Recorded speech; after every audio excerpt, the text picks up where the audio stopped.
My name is Hidde Bruinsma and you're listening to my conversation with Tanisha Minev, recorded live during Legal Geek Europe. Tanisha is the Global Legal Counsel at Docplanner and co-author of Legal Operations in the Age of AI and Data. With her focus on making legal a business enabler, we discuss why traditional lawyer models no longer fit today's environment and how in-house teams can become strategic partners that drive growth. Tanisha, nice to have you on the show. Thank you for making the time. Thank you for having me. We're around lunchtime now at Legal Geek. You already had your talk, so you can sit here and chill, and then afterwards can walk around. Your talk was 8 minutes.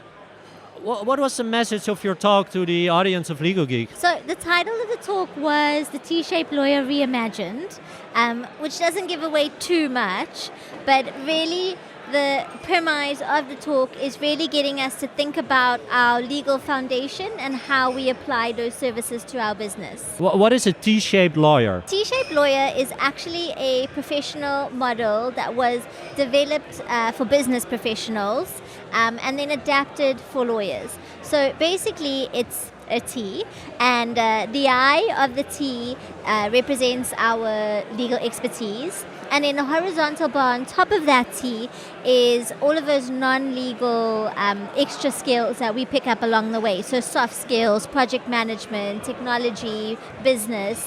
And the idea is that together, those elements is what makes us a better lawyer. And what makes you also valuable for a business you work with, because you have your legal foundation and then you have some other skills and some other things that you can use. That's exactly right. So in my talk though, I really wanted to highlight that because we are in this age where we are really focusing on technology and AI, which is great and it's moving us forward and helping us to position our services in a different way, I feel like we are losing focus on the foundation, so on the I of that You mean the lawyer foundation? Exactly, and that's what makes us us, right? We are too focused on business, maybe. Exactly. You also have the I model, like you have the T model, and you have the T-shaped lawyer, and you have the I-shaped lawyer. Yes. And I mean that's a different kind of form.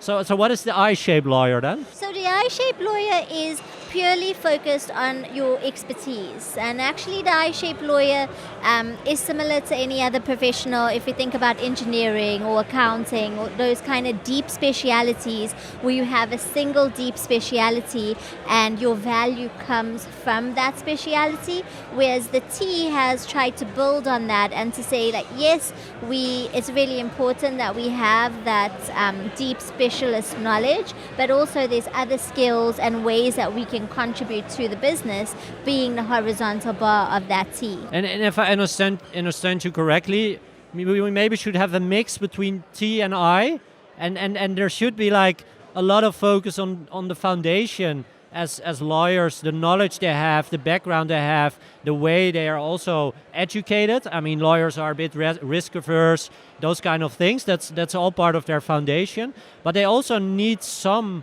like business knowledge, some business savvy knowledge. So if I understand it correctly, it's like a mix between the T and the I, which maybe helps lawyers in the next few years with all the technology, etc., to evolve. Exactly. So I mentioned this in my talk, but basically I'm not disagreeing with either concept, right? I think they're all valuable, but I think that the way that we're looking at them and interpreting them is maybe, I would say, out of date, but that we are evolving as a profession, so we also need to evolve our thinking, right? And like I mentioned, with all this hype around technology and AI, we're focusing a lot on those non-legal skills because we want to be strategic drivers and push the business forward, provide legal advice in a practical way that the business understands, right? We don't want to be the no police to the business.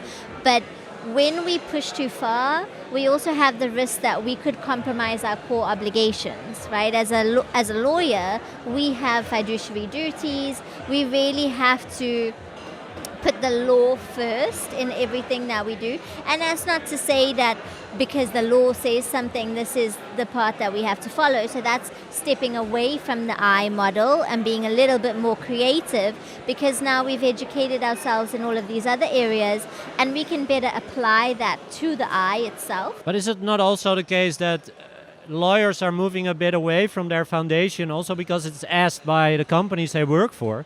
because those companies, they want to have advice on business, they want to have advice on growth, they want to have advice on sales. Those are things, I mean, I also have a law background, I studied law. We don't learn that during study. And I think, I mean, in no country in the world, we learn as lawyers, we don't learn the business side of a business. Absolutely, I absolutely agree with you. And I think, especially as an in-house counsel, it's really important to understand how we apply those legal principles to business challenges. Yeah, right? so an in-house counsel is someone who's inside of a company for, say, 6 months or a year, or maybe longer, to help them with all the legal things that are happening. Exactly, and they don't want you to tell them what the law is. They want you to shape the outcomes in a legal way, right? Because at the end of the day, the business has their own goals, whether it's expansion in a market with their products, and there are laws and regulations that obviously will impact all of those business initiatives.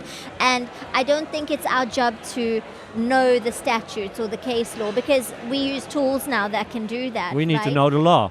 Yeah, That's already enough. We have to understand how to apply those principles in a way that then enables our business, because they are not coming to us as a research tool. They can do these things themselves now, but and I think that's what makes us really strategic as an in-house counsel, is that we can play such a pivotal role in how we structure products, how we structure the way that we go to market, because if we understand what the limitations are with the laws, with the regulations, but we are also in the room and understanding what the goals are of our business, we can bring those two together in a way that also protects our business, because we don't want them to do anything that's risky, to risk our reputation. There's a financial impact, there's regulatory fines, all of these things that also affect our bottom line, right? And that's also something that lawyers a lot of the time are accused of being a cost center and not providing value, because it's not monetary. You can't see it written down. We are not selling a product. You can't see the number of sales, right? But if we provide you with advice that is not sound, you could do something that really gets you in hot water.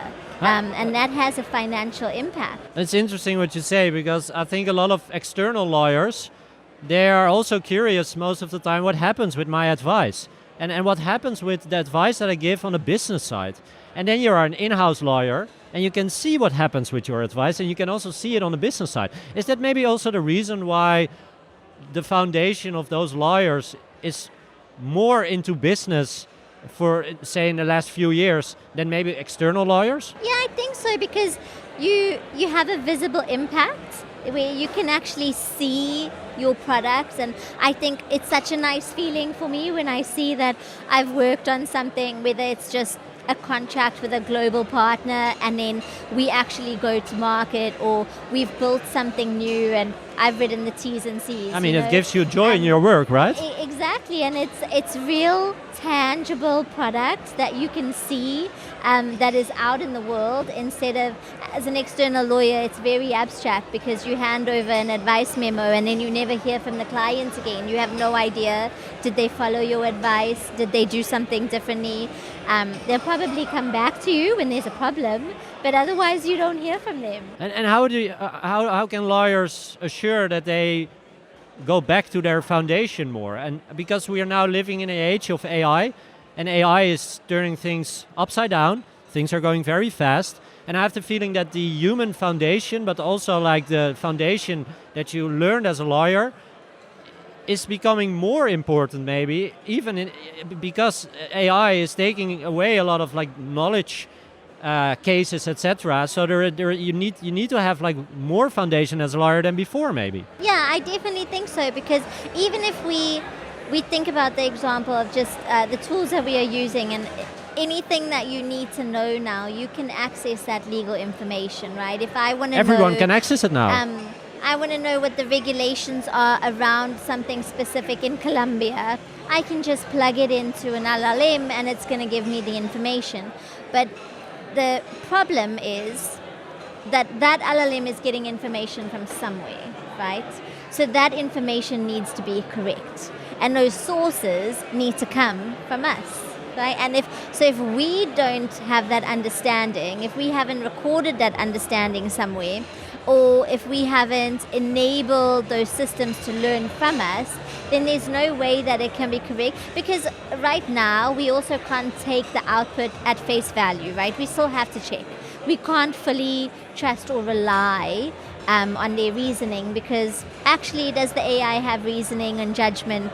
Not so much, right?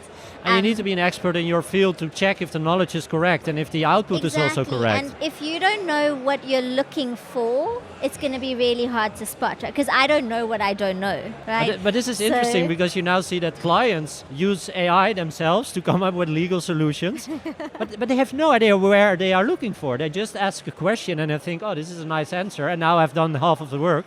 Exactly. And good luck with it. Exactly. And I mean, as an external lawyer, we're still charging clients just as much.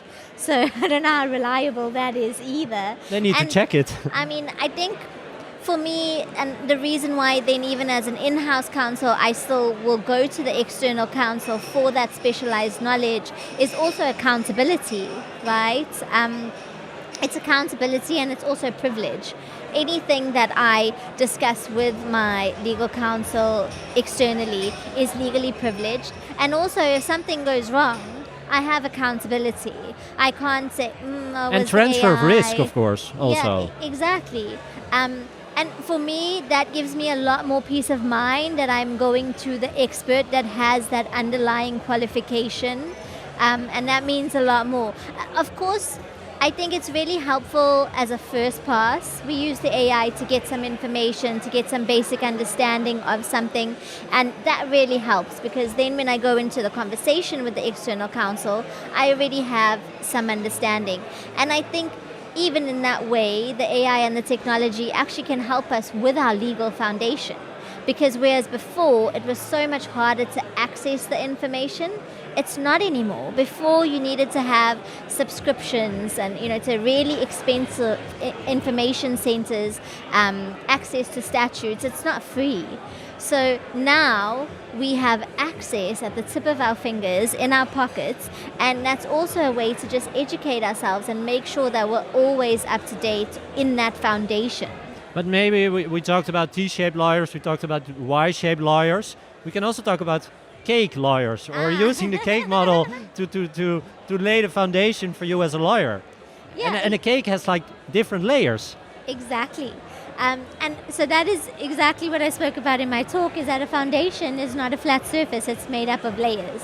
And I think for a resilient modern professional, we need to have these layers, and the layers are legal knowledge and ethics being at the bottom. The middle of the cake is application and critical thinking, which we need, otherwise we will be vulnerable to AI automation.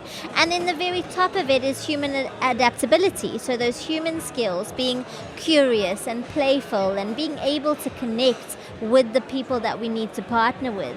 And when we have all of those layers, we can be valuable in very different contexts because they all work together, instead of focusing on a single, like the I shape, where you just focus on your speciality. Like the whole cake model, with all the different layers.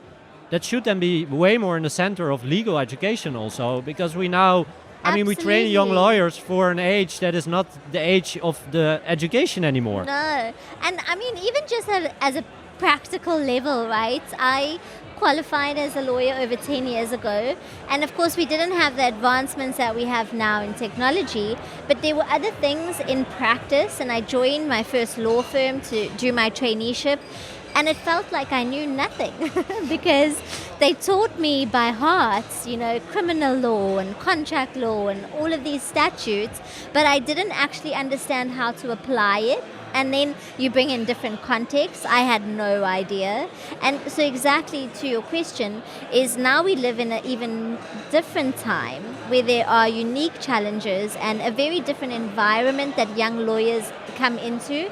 And I don't think that they are fully equipped for that environment, because there's nothing in their training that really prepares them for that. And do you think in-house lawyers are enough equipped for this whole development and where we are going? And do businesses also spend enough time and money on educating their lawyers to learn this? I'd say yes and no. I mean, of course, there's always room for improvement. Always. I mean, we are lawyers, so.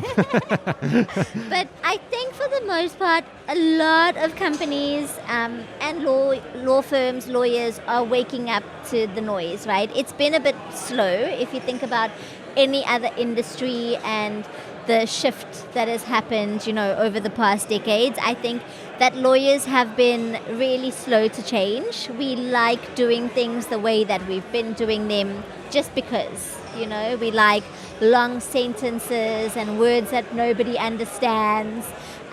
But I think we finally kind of caught up with this revolution, and I see a lot of change. I mean, even when I look at the initiatives and even the teams in law firms right now, where there are whole teams dedicated to innovation and to tools and providing that service to clients, that was unheard of when I started. I had a very interesting conversation with a head of global AI of Simmons & Simmons. Oh, yeah? And he told me in 10 years, every law firm will be a tech company.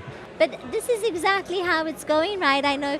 I think, and it's not just when we think about law, right? I used to work for a fintech, and if I think about it, they were a tech company providing some payment services, right? It's like tech is first, and we use that to provide a specific service or access or whatever it is. And it's taking over. Thank you for your time. Thank you for all your insights, and I hope you have a great day here at the rest of Legal Geek. Thank you very much, Thank and you. you too.